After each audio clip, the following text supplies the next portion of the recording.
I pozdrav svima i dobrodošli u novi video. Tesla je predstavila nekoliko novih proizvoda, jeste da nisu dostupni odmah i ima tu malo kontraverze. Proći ćemo sve to danas, dakle imamo dva vozila, vrlo specifična, i imamo robote koji izgledaju, jel to, onako dosta ljudski.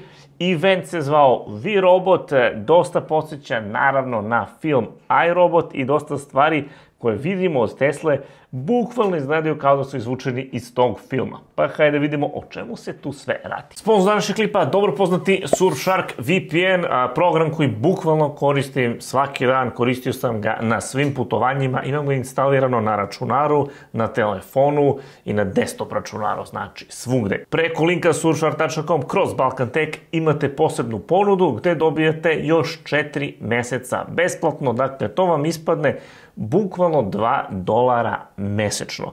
Možete ga koristiti kao ja što ga koristim da pristupim nekim srpskim sajtovima kada nisam u Srbiji. Naravno možete ga koristiti ako želite da dobijete sve Netflix serije koje želite, koje možda nisu dostupne recimo u Srbiji. Takođe, dobar je za vašu bezbednost jer možete da sakrijete vašu IP adresu. Samim tim dodajete ipak još jedan nivo anonimnosti vašoj konekciji. Tako da dole surfshark.com kroz Balkantech imate link, probajte ovu odličnu ponudu. E sad, prva stvar koja je stigla je Cybercab. Dakle, ovo je taksi koji će moći da vozi bez ljudi. Već imamo ovakve stvari po Kaliforniji, po San Francisku i nekim drugim tako gradovima, gde vi sad možete stvarno da naručite taksi, da taksi dođe bez vozača, vi ukucate sve preko aplikacije, radi i tako dalje. Taj auto može čak i da vas pita nešto, vi da odgovorite i slično.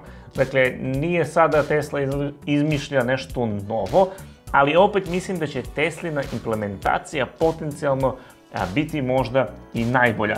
Nešto slično kao sa električnim automobilima gde svi sad prave električne automobile, ali realno Tesla, ako govorimo ponovo kažem o Americi, vam je najbolja. Pričam o ekosistemu, ne pričam sad materijali i tako dalje, vešanje i tako. Ne ulazimo konkretno u auto, nego generalno ekosistem.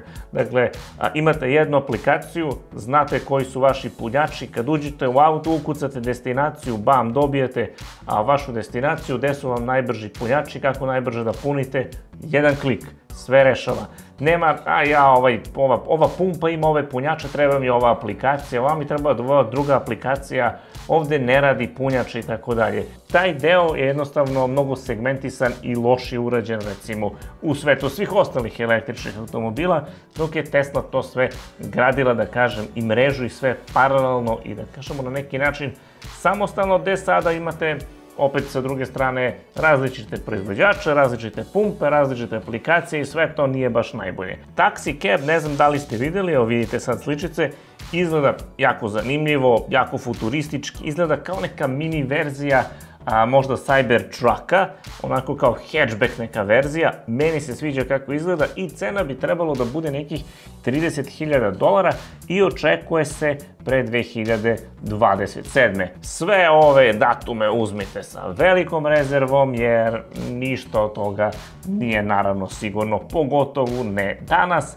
a pogotovo što nije sve ni do njegovog proizvoda, nego i do brojnih dozvola, regiona gde će to moći da radi i tako dalje i tako dalje. To sve treba da uđe, da bude ogromno beta testiranje, da bi to uopšte bio bezbedan proizvod i tako dalje i tako dalje. Sve to, ta birokratija i bezbednost i sve ostalo, to traje, plus razvitak samog proizvoda, tako da, ako kažu pre 2027.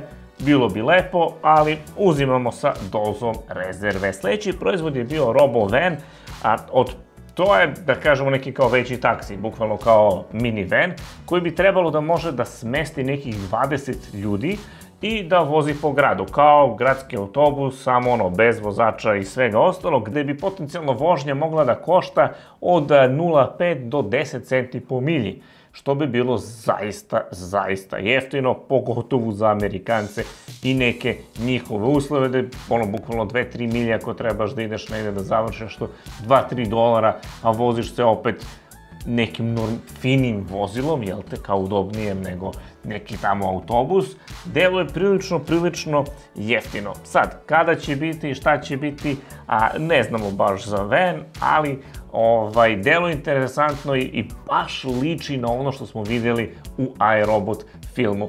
Tako da, deluje zanimljivo, ali čekamo da vidimo šta je sve moguće.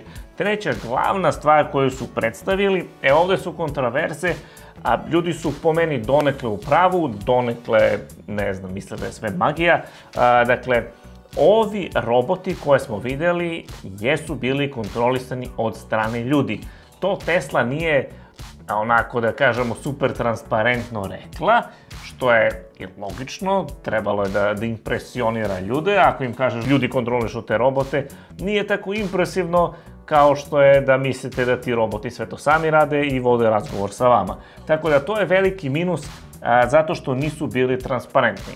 Sad, opet, bez obzira na to, svakako je impresivno da imate opet humanoidne robote koji hodaju, koriste alate, sipaju vam piće, daju vam piće, ne ispada im sve iz ruku, mogu da vode razgovor, ok, sada ljudi pričaju kroz njih, ali vrlo lagano je moguće tu implementirati AI. Mislim, kažem, vrlo lagano, ne baš super lagano. Mislim da je najteži deo taj hardware. Dakle, da vi imate robota koji može da hoda, koji može da koristi ruke i prste, koji može da stegne čašu, da mu ta čaša ne sklizne, ne padne, da je ne polomi, da zna da sipa pića, da može da bude neko piće koje peni, on treba da zna kada stane. Sve te neke stvari, znači prvo je bitno da ti imaš hardware koji možeš da koristiš, a posle mislim da je malo lakši deo implementirati software, pogotovo u vremenu gde vidimo koliko se brzo AI razvija. Znači, mislim da će AI brže da se razvija od samog hardware ovih robota. Zato je bilo opet impresivno vidjeti te robote. Treba uzeti u obzir i Boston Dynamics, drugu kompaniju, viđali smo, prikazivali smo gde su pravili one kao pse i tako dalje, koje mogu da trče, mogu da skaču, znači mogu da prave trikove, ono stvarno izgleda nenormalno. Tako da je vrlo zanimljivo da Tesla želi ovako nešto da primeni i koji je sad tu marketing. Mislim da prva stvar koju Elon Musk ima problem je što je odabrao, mislim to je hrabrost njegove strane u smislu da ljudi u biznisu izbegavaju da biraju političke strane, da ne bi imali posledice ako njihova strana ne pobedi. On je izabrao Trumpa i onda naravno svi koji su protiv Trumpa prozivaju sad sve njegove proizvode, da nešto tu ne valja i tako dalje, i onda dobijate kroz medije dosta nekako nejasnu sliku.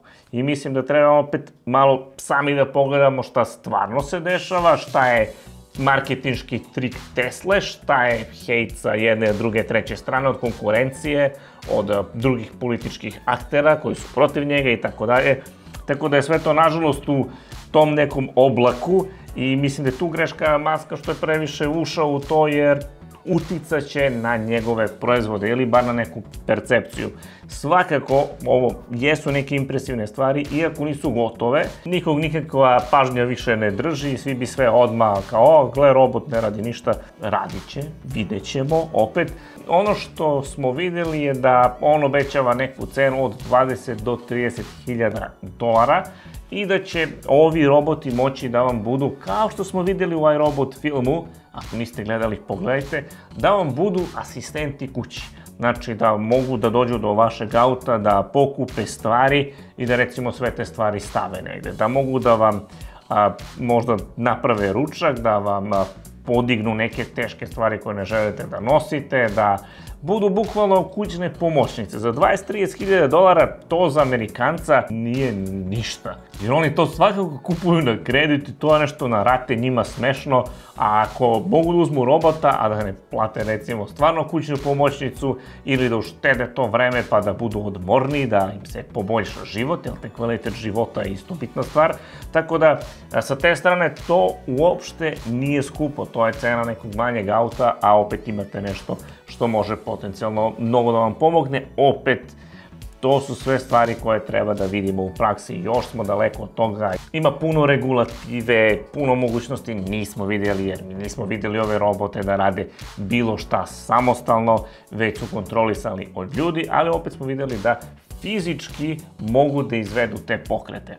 Tako da, eto, to je bilo neke te 2-3 stvari koje su oni predstavili na ovom događaju. Delo je zanimljivo, još uvek je onako relativno daleko, mislim da 2-3 godine uopšte nisu toliko daleko, ali opet, attention span 0 ljudi ima. Tako da vidjet ćemo. Ja se nadam da ovo bude kako treba, naravno da ovo uvek budi veliku brigu, ko će kontrolisati te robote, neće valjda da se probude pa da bude kao u filmu, neki haos i tako dalje. Pišite naravno vaše mišljenje u komentarima, ostavite like i vidimo se u sledećem klipu.